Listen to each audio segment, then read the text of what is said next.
One town hall marking సెంటర్పై BIS అధికారులు దాడులు చేశారు.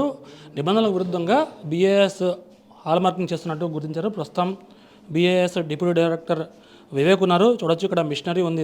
ఇది దీని ద్వారానే ఆభరణాలకి మార్కింగ్ చేస్తున్నట్టు గుర్తించారు. ఈ రెండు ఏవైతే కనిపిస్తున్నాయో, ఒకటి ముక్కు పుడక, రెండోది ఉంగరం, ఈ రెండింటిని కూడా స్వాధీనం చేస్తున్నారు. దీనిపై నకిలీగా బీఐఎస్ లోగోను ముద్రించి ఇస్తున్నట్టు కూడా అధికారులు గుర్తించారు. ఇదే అంశంపై మనం మాట్లాడేందుకు డిప్యూటీ డైరెక్టర్ వివేక్ ఉన్నారు.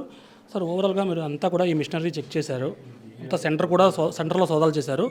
ఎటువంటి నిబంధనలకు విరుద్ధంగా ఈ లోపాలు గుర్తించారు? ఈ సిస్టమ్స్లో ఎటువంటి ఆధారాలు దొరికాయి మీకు? సో మనకు ఇక్కడ హాల్ మార్కింగ్ అనేది ఓన్లీ లైసెన్స్ ఉన్న సెంటర్ మాత్రమే చేయాలి. సో ఇక్కడ 1.5 year నుంచి వీళ్ళకి లైసెన్స్ క్యాన్సిల్ అయింది, అయినా కానీ చేస్తున్నట్టు మనకి ఇన్ఫర్మేషన్ వచ్చింది. లైసెన్స్ క్యాన్సిల్ అయిందా, రెన్యువల్ చేసుకోలేదా? క్యాన్సిల్ అయింది లైసెన్స్. క్యాన్సిల్ ఏ పరిస్థితుల్లో చేస్తారు? సపోజ్ వాళ్ళ శాంపుల్ ఫెయిల్ అయింది అనుకోండి, మార్కెట్ సర్వేలెన్స్ రెగ్యులర్గా చేస్తుంటాం, శాంపుల్ ఫెయిల్ అయితే క్యాన్సిల్ చేసేస్తాం లైసెన్స్ని. ఆ లైసెన్స్ క్యాన్సిల్ అయినా కానీ వాళ్ళు హాల్ మార్కింగ్ చేస్తున్నట్టు మనకు కంప్లైంట్ వచ్చింది. దాని ద్వారా మనము కంప్లైంట్ మీద యాక్షన్ తీసుకోవడానికి వచ్చాము. ఇప్పుడు ఫర్దర్గా మీరు ఓవరాల్గా ఇదంతా కూడా టెస్ట్ చేశారు, చెక్ చేశారు, వెరిఫై చేశారు, సీసీ ఫుటేజ్ కూడా చూస్తూ ఉన్నారు. ప్రాథమికంగా ఎటువంటి లోపాలు గుర్తించారు? సో మనకు ఎవిడెన్స్ దొరికిందండి ఇంప్రాపర్ హాల్ మార్కింగ్ తోటి. అట్ ద సేమ్ వే సిస్టమ్స్లో మీరు చూడొచ్చు ఇక్కడ 2 జ్యువెలరీ, చిన్న జ్యువెలరీ అయినా వాటి మీద ఇంప్రాపర్ హాల్ మార్కింగ్ అనేది ఉండకూడదు.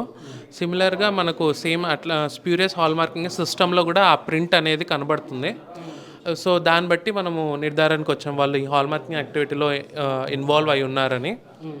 సాధారణంగా ఆభరణాలపై బీఏఎస్ స్టాండర్డ్స్తో హాల్ మార్కింగ్ చేస్తే ఎటువంటి గుర్తులు ఉంటాయి దాని మీద? దీని మీద ఇప్పుడు మీరు స్వాధీనం చేసుకున్న ఈ ఆభరణాలపై ఎటువంటి గుర్తులు ఉన్నాయి? సో బీఐఎస్ లైసెన్స్ ఉన్న హాల్ మార్కింగ్ సెంటర్లో హాల్ మార్కింగ్ చేస్తే బీఐఎస్ సింబల్ ఉంటుంది, 22K916 ప్యూరిటీ ఎంత ఉందని అది ఉంటుంది. దాంతోపాటు ఒక 6 digit యూనిక్ నంబర్ ఉంటుంది, ఆల్ఫా న్యూమరిక్ నంబర్. ఆ నంబర్ ఏంటంటే హెచ్యుఐడి అంటారు దాన్ని, hall marking unique identification number.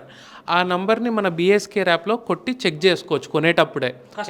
Customer కూడా డౌన్లోడ్ చేసుకున్న యాప్ ఎంత ప్యూరిటీ ఉంది, ఎక్కడ తయారైంది అని. సో ఆ డిజిట్ అనేది ఖచ్చితంగా ఉండాలి. కేవలం 916 హాల్ బిఎస్ సింబల్లో ఉంటే అది హాల్ మార్కింగ్ చేసినట్టు కంప్లీట్గా కాదు. ఓకే, సో ఇక్కడ మనకు చూడొచ్చు ఈ మార్క్స్ ఇవన్నీ ఇన్కంప్లీట్ అనమాట. ఆ 6 digit నంబర్ లేదు దీనిలో, ఓన్లీ బిఐఎస్ సింబల్ 18K750 అని రాస్తుంది. సో ఇంప్రాపర్ హాల్ మార్కింగ్ ఉన్నవి మనకు దొరికాయి. సిస్టంలో కూడా ఈ డేటా ఉందా సార్? సిస్టంలో కూడా ఇలాంటి సిమిలర్ హాల్ మార్కింగ్ మార్క్స్ అనేవి ఉన్నాయి. ఇప్పుడు మీరు స్వాధీనం చేసుకున్న ఆభరణాలతో సరిపోతున్నాయి అవన్నీ కూడా? అవునండి. దాన్ని బట్టి మనము వీటిని సీజ్ చేయడం జరుగుతుంది, కోర్టులో సబ్మిట్ చేయడం జరుగుతుంది. ఓవరాల్గా ఇప్పుడు ఈ హాల్ మార్కింగ్, నకిలీ హాల్ మార్కింగ్ చేస్తున్నారు, వీళ్ళు లైసెన్స్ లేకుండా చేస్తున్నారు, హెచ్యుఐడి కూడా వేయట్లేదు. దీంతోపాటు షాపుల పేర్లు కూడా రాస్తున్నట్టుగా తెలిసింది. అటువంటి వారిపై ఏదైనా మీరు చర్యలు ఉంటాయా? వాళ్ళపై కూడా సోదాలు చేసే అవకాశం ఉందా, చర్యలు తీసుకునే అవకాశం ఉందా? ఫర్దర్గా మనం ఇన్వెస్టిగేట్ చేసి యాక్షన్ అనేది తీసుకోవడం జరుగుతుంది వాటి మీద. లాస్ట్ దాదాపుగా 1.5 వీళ్ళు చేస్తున్నారు. ఎన్ని ఆభరణాలు చేస్తారనేది డేటా వచ్చిందా సార్? ఇంకా ఫర్దర్గా చూస్తారా? మనం ఇంకా దాన్ని ఇన్వెస్టిగేషన్ చేస్తున్నాం. Thank you. అంటే ఒకవేళ షాపులు అంటే దాదాపుగా వీళ్ళ దగ్గరికి షాపుల వాళ్ళే పంపిస్తున్నారు, ప్రూవ్ అయితే వాళ్ళ మీద కూడా చర్యలు ఉండే అవకాశం ఉందా?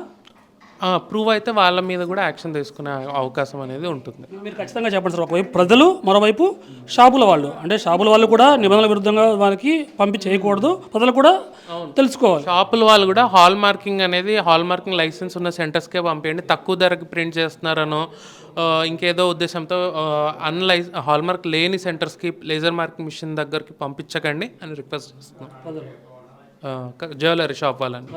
ప్రజలను మనము హెచ్యుఐడి ఉన్న నంబర్ ఉన్నవే కొనుక్కోండి, అది కంపల్సరీ అయ్యింది.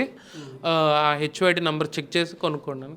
టోటల్గా ఈ సెంటర్లో సీసీ ఫుటేజ్ డేటా కానీ మీరు వచ్చినప్పటికీ ఓవరాల్గా అన్నీ ప్రాపర్గా ఉన్నాయి సార్? ఏదైనా దాచిపెట్టే ప్రయత్నం జరిగిందా? మనకు తీసుకున్న డేటా కలెక్ట్ చేసుకున్నాము, సీసీటీవీ ఫుటేజ్ కూడా కలెక్ట్ చేసుకున్నాము. ఫర్దర్గా దాన్ని ఇన్వెస్టిగేట్ చేస్తాం. సో చూడొచ్చు, ఇది లేజర్ మిషన్. దీని ద్వారానే ఇటువంటి ఆభరణాలపై వీళ్ళు హాల్ మార్కింగ్ చేస్తూ ఉంటారు.